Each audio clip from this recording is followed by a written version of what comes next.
Дневник на Канал Плюс телевизија, добро вечер. Следуваат настаните кои што го одбележа овој петочен ден.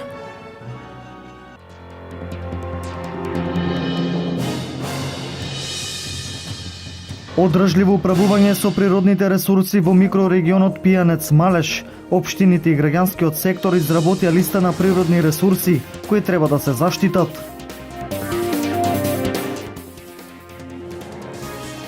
Штипското јавно предпријатие ИСАР ќе поставува сончеви панели за производство на електрична енергија на филтер станицата. Месечните сметки за струја ќе се намалат повеќекратно.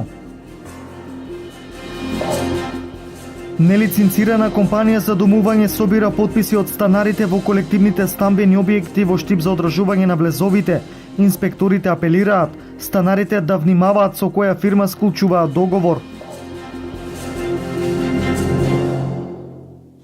Делчево и Пехчево ќе ги промовираат природните реткости во регионот. Денес се одржа првата од трите планирани работилници во Делчево во рамки на проектот Одржливо управување со природните ресурси во микрорегионот Пијанец и Малеш. Општините и граѓанскиот сектор од овој регион имаа задача да ги пронајдат природните ресурси и истите да ги документираат.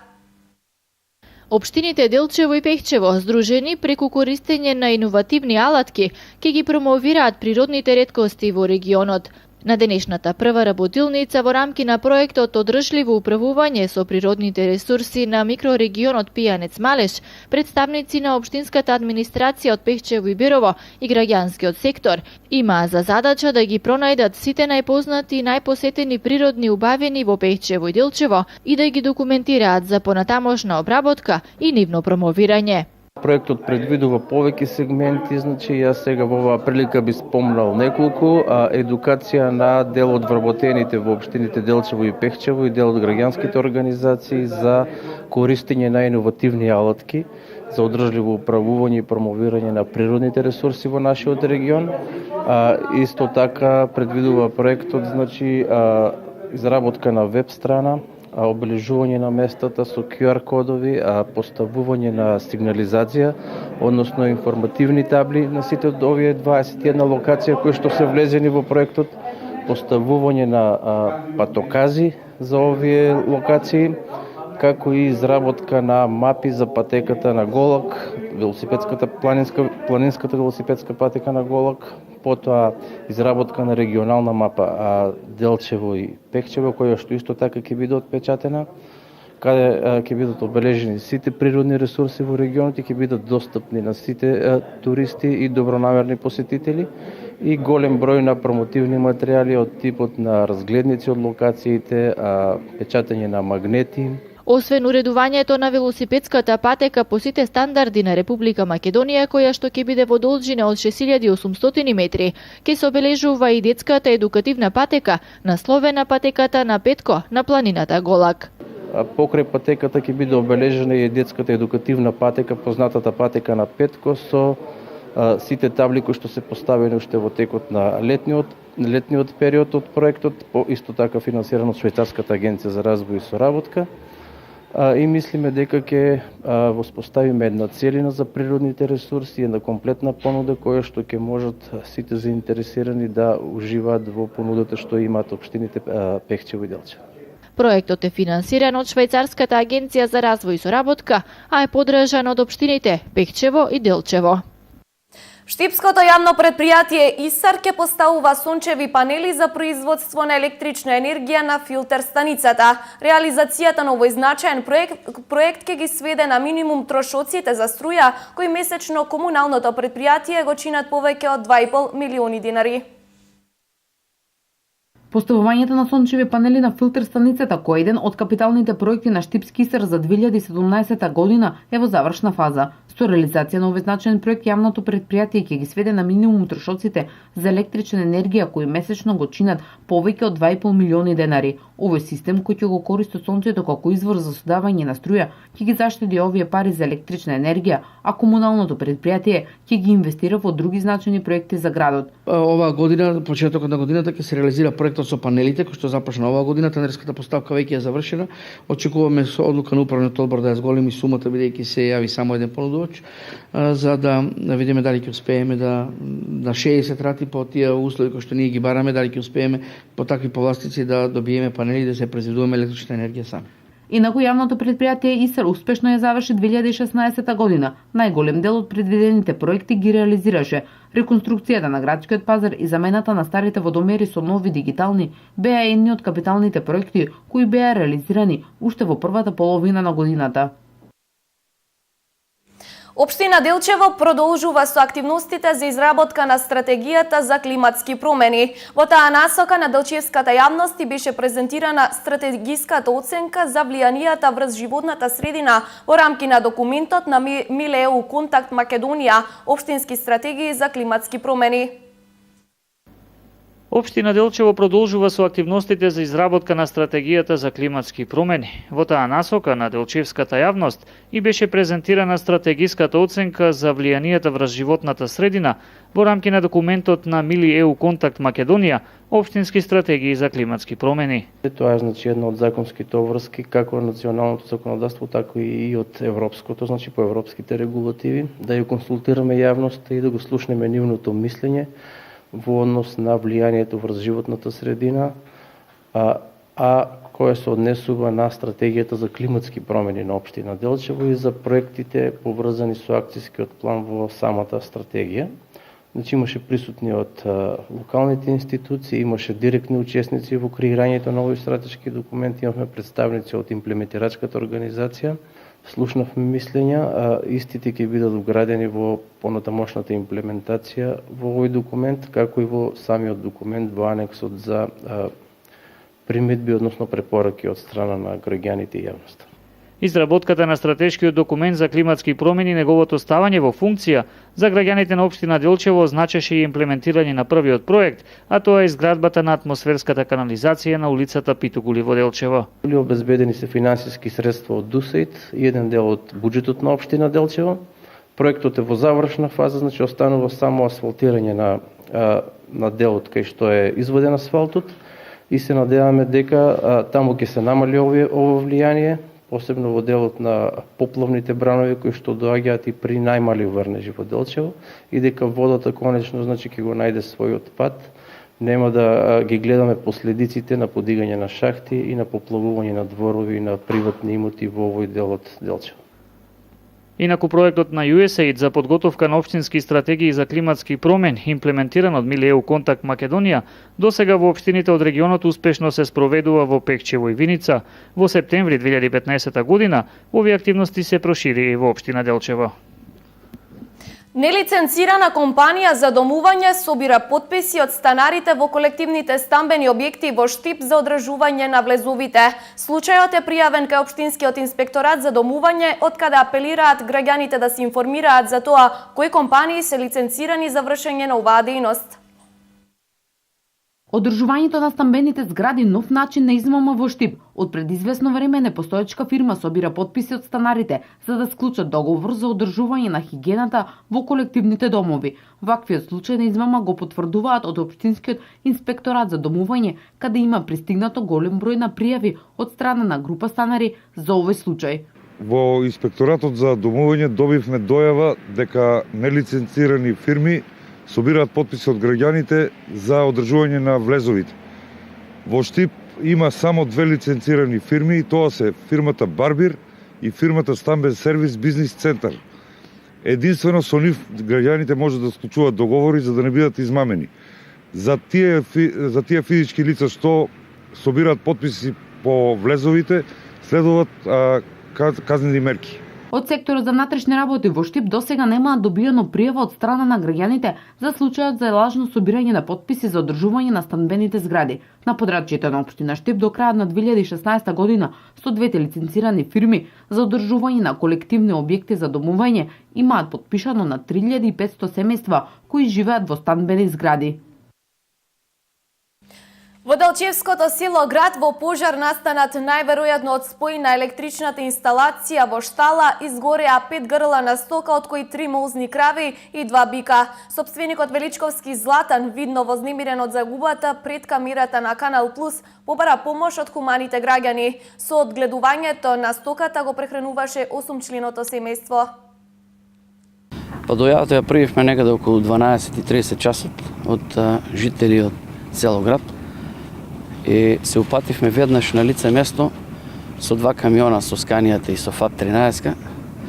Кога дојдовме овде, значително беше зафатил огнот, голема површина, веќе цела плевна скоро гореше целата и сега, како што дознаваме од собствениците на плевната, има стоката е целосно изгорена внатре.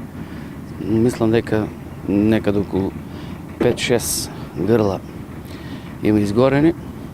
Подоцна побаравме помош уште од една цистерна која што дојде на време. Пожарот е веќе локализиран и нема опасност да се прошири. Јас сум Величков Златан. За пожарот не знам кој, а сигурно е веројатно од струја.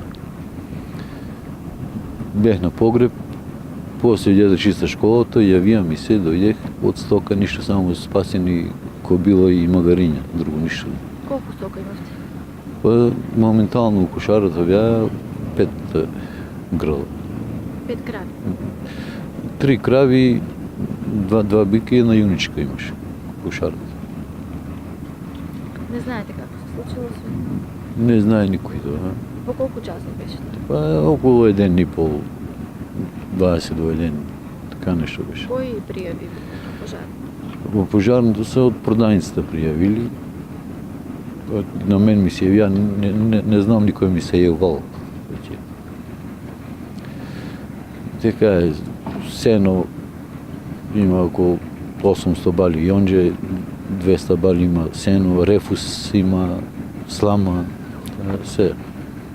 Една молба е за помош, може да упатите ако се. Ако има таквија хумани свет, може да пуштат, ако не, здравје. Ќе се подстигне. Во библиотеката Искра во Кочани успешно беше реализиран проектот Книгата патува во домот на секое дете. Целта е поголема мотивација на децата уште од најмлади години да другаруваат со книгата. Јавната општинска установа Библиотека Искра од Кочани во изминатите денови го спроведуваше проектот под наслов Книгата патува во домот на секое дете, во кој беа вклучени децата од големата група во 4 клона на детската градинка Павлина Велјанова. Целта на проектот е детето мотивирано да ја однесе книгата во својот дом, да ја покаже на родителите и заеднички да разговараат за неа, а потоа своите импресии да ги стави на цртеж кои ќе бидат дел од изложбата во рамките на проектот. Ја иницииравме потребата книгата да патува во домот на секое дете, проект програма која што ја реализиравме со соработка со јавната општинска установа детската градинка Павлина Велјанова и воспитниот кадар кој што се присутни во сите 4 клона во градот Кочани и клонот во Ризари. Салтирова истакнува дека родителите одвојуваат време за заедничко читање со своите деца, но овој проект има за цел да биде уште една мотивирачка активност, книгата да биде дел од секојдневието на децата. Цртежите, кои што се 156 на број, нацртани од децата од детската градинка Павлина Велјанова и инспирирани од прочитаната книга, се поместени на изложба, што беше отворена во библиотеката Искра. Со ова се реализира во целост проектот Книгата патува во домот на секое дете, што успешно ја реализираа детската градинка и Кочанската библиотека. Сите ученици вработени евакуирани, 4 повредени, од кои 2 потешко, е билансот од тактичко показната вежба симулација на земјотрес, што ја спроведе основното училиште Страшо Пинџур Чешиново во соработка со противпожарната единица од Кочани, Црвениот крст и полицијата. Истата е дел од проектот за подигнување на подготвеноста на учениците и персоналот за справување со елементарни непогоди. 4 повредени, од кои 2 потешко, е билансот од успешно спроведената тактичко показна вежба симулација на земјотрес и евакуирање на учениците и вработените при елементарни непогоди. Истата е дел од наставната програма на учениците и проверка на училиштето и персоналот за организирање и планско постапување во случај на итна ситуација и нивниот капацитет за спроведување на оперативните мерки и активности. Освен Црвениот крст, брзо реагираа и противпожарната служба, итната медицинска помош и полицијата, така што децата и повредените беа брзо евакуирани. Изведовме една симулацијска вежба на евакуација и спасување на повредени во случај на земјотрес. Мислам дека истата помина доста успешно, со тоа што имавме повредени, значи 4 лица, тројца од нив беа од учениците, еден беше од вработениот персонал во самото училиште. На овој начин фактички ние како територијална противпожарна единица покажавме дека сме подготвени да действуваме во вакви ситуации. Повредите беа удар од електрична енергија, длабока посекотина на подлактица, длабока посекотина на надколеница и удар во предел на главата. Тимот на шминкери се погрижи да ги долови повредите, да бидат што пореални, а дека тимот за прва помош помагаше во превенирањето на самите повреди. На крајот вежбата беше оцената како доста успешна и беше заклучено дека училиштето и службите се подготвени при вакви и слични ситуации. При реализацијата на оваа вежба имавме помош од противпожарната единица од Кочани, Црвен крст Кочани, Здравен дом Кочани, како и полициската станица од Кочани. Голема благодарност до нив. Сметам дека симулацијата, тоест вежбата е успешно реализирана, со што покажуваме дека безбедноста на учениците и вработените е една од главните приоритети на училиштето. Тактичко показната вежба е дел од заедничките проектни активности на Министерството за образование и наука, општината Чешиново, Влешево, противпожарната единица на Кочани, Црвениот крст и полицијата за подигнување на подготвеноста на учениците и персоналот за справување со елементарни непогоди. Целосно изгоре куќа во Штипското село Почивало. Во пожарот нема повредени или загинати лица. Се преземаат мерки за утврдување на причините за настанување на пожарот. Полициска станица Кочани поднесе кривична пријава против 19 годишен кочанчанец со иницијали ЈМ поради сомнение за сторено кривично дело, неовластено производство и пуштање во промет на наркотични дроги, психотропни супстанции и прекурсори.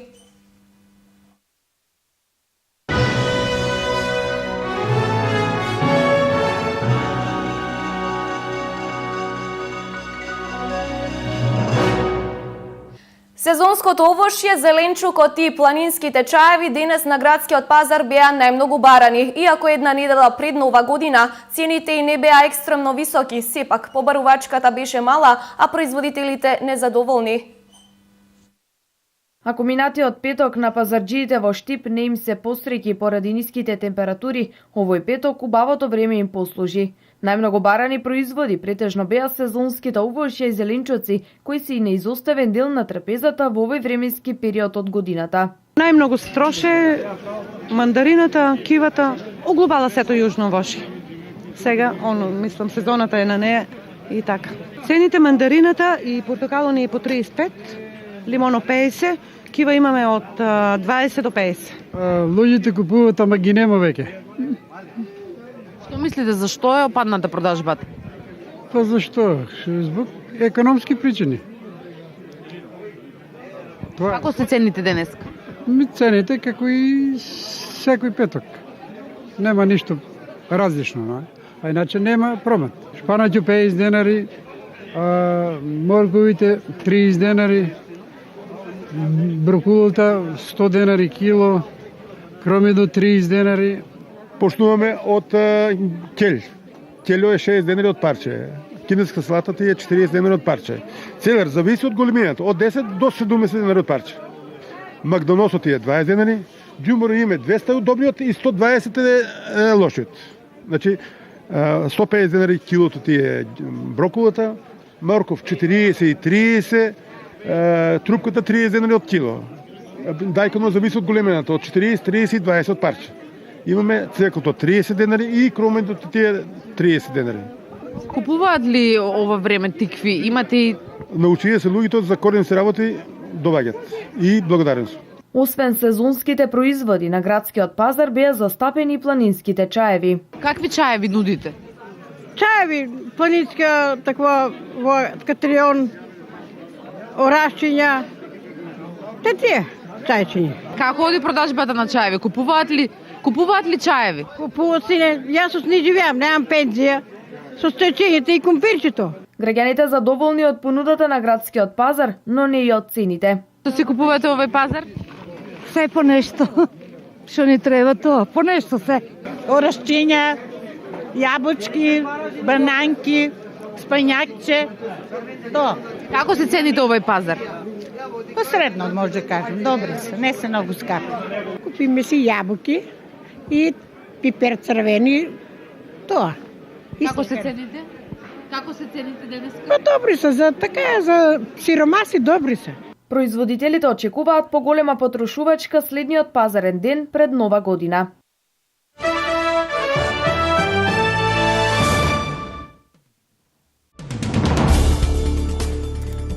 Двајца киднапери наводно подражувачи на убиениот либијски диктатор Гадафи ја презеле контролата врз авион кој летал во Либија, принудувајќи ги пилотите во Ербасот А320 да сврти кон Малта. Во авионот има 118 патници и членови на екипажот. Информиран сум за ситуацијата со локалниот лет во Либија, кој беше пренасочен кон Малта. Безбедносните и идните служби се во готовост, напиша малтешкиот премиер Џозеф Мускат на Твитер, додавајќи дека безбедносните и идните служби ги координираат операциите. Се уште има различни вести за тоа колку киднапери има во авионот. Едни медиуми јавуваат дека се двајца, додека Times of Malta јавува дека има само еден осомничен. Се знае дека авионот патувал од либискиот град Сепха кон Триполи со 11 патници и 7 членови на екипажот, но слетал на меѓународниот аеродром на Малта, каде војската ја обколила пистата. Сите летови кон овој аеродром се пренасочени на одредено време. Бугарската полиција во акција во град Јамбол и во селото Радовец заплени околу 40 кг хероин, соопшти денеска на пресконференција представникот на Министерството за внатрешни работи на Бугарија, Љубомир Петров. Како што јави Бета, во акцијата се приведени 4 лица под обвинение за поседување и распространување наркотици во големи размери. Во Јамбол бил уапсен еден од обвинетите во момент кога се обидувал да продаде 5 кг хероин за 100.000 лева. Потоа трагите воделе до приватна куќа во селото Радовец, каде е откриен и остатокот од дрогата. Хероинот е 60% чист и неговата вкупна вредност се проценува на околу 2 милиони лева. 400.000 белгијци примиле велосипедски надомест, зашто на работа оделе со точак, за што вкупно се исплатени околу 93 милиони евра. Се работи за паричен потек што го исплатуваат компаниите за доаѓање на работа со велосипед. Трошок потоа им се одбива од данокот. На истиот принцип, граѓаните можат од данокот да си го добијат секој трошок за купување или сервисирање велосипед. Овој еколошки проект се одразува и на физичката кондиција на белгијците, кои ако пред 5 години годишно по човек поминувале 944 км на точак, лани овој резултат бил 1054 км. Велосипедскиот надомест може да биде прилично висок. Например, ако вработен живее 15 км далеко од компанијата, работи 210 дена во годината и прима максимален надомест од 0,22 евра по километар, ќе добија годишна компензација од 1386 евра.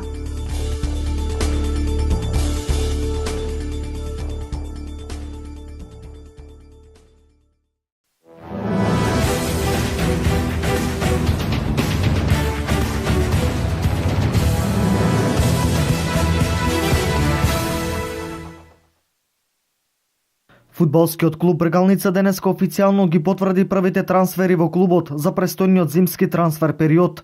За пролетниот дел фудбалскиот клуб Брегалница ќе се засили со 5 нови играчи. Станува збор за 2 македонски фудбалери и 3 нови интернационални играчи. Според председателот на Брегалница, Ангел Бојаджиев, во моментов се преговара со уште 2 играчи, односно со Боман Марик и Ристен Умов. Фудбалскиот клуб Брегалница ќе дојде Томи Костадинов од Бугарија Шпиц, кој моментално игра голгетер и има постигнато некаде 12 гола од 11 на превари. Ќе дојде Дарко Стојанов, дете на фудбалскиот клуб Брегалница, кој игра во одбрана, ќе помогне во овие тешки моменти. Ќе дојде Никола Тонев, кој исто така игра одбрана, ќе помогне во овие тешки моменти на фудбалскиот клуб Брегалница. Од странци ќе добиеме засилување Единилсон Бергоние, ќе дојде од Бразил, треба да пристигне во месец јануари. Игра средина. Има играно во ЦСКА Софија, има играно во други, и во Пирин, во Дрита, во Албанија, има играно во други балкански клубови, ќе дојде страшно заселување ќе биде за нас и ќе ни помогне. Евгений Александров, голман, кој моментално брани во Дунав, кој се наоѓа на 4-то место во Бугарија. Овие се 99% сигурни играчи кои сме во преговори, треба веќе се пред договор, а додека преговараме со Бобан Марич и Ристен Умов за можно враќање на нив во фудбалскиот клуб Брегалници. Мајки го предвид дека сето ова го направивме доста стручно во консултации со нашиот шеф на стручен штаб, со нашиот капитен, со нашите помошници кои што ни помагаат спортски работници, се надеваме дека купот ни е неизбежен, играње во финале купот ни е неизбежно, а обстанокот веќе е загарантиран со доаѓањето на овие играчи и со средување на финансиската состојба на фудбалскиот клуб Брегалница. 8 јануари е првата прозивка на фудбалерите на фудбалскиот клуб Брегалница, кои ќе заминат на подготовки во Охрид, а според председателот Бојаджиев не се исклучува можноста подготовките за пролетниот дел да бидат во Турција, каде што ќе се одиграат и неколку пријателски надпревари со некои европски клубови.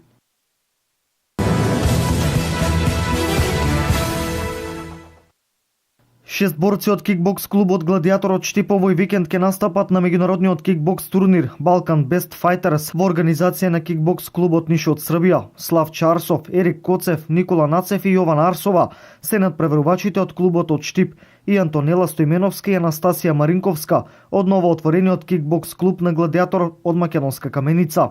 Клубот Гладиатор на овој меѓународен турнир ќе настапи со подмладен тим, изјави тренерот Кирил Нацев за Канал Плюс телевизија, кој додаде дека резултат се очекува од Јован Арсова, додека на останатите борци ова ќе биде прв настап. На меѓународниот турнир во Ниш ќе се надпреваруваат клубови од Бугарија, Македонија, Црна Гора, Босна и Херцеговина, Словенија, Грција, Романија и Србија.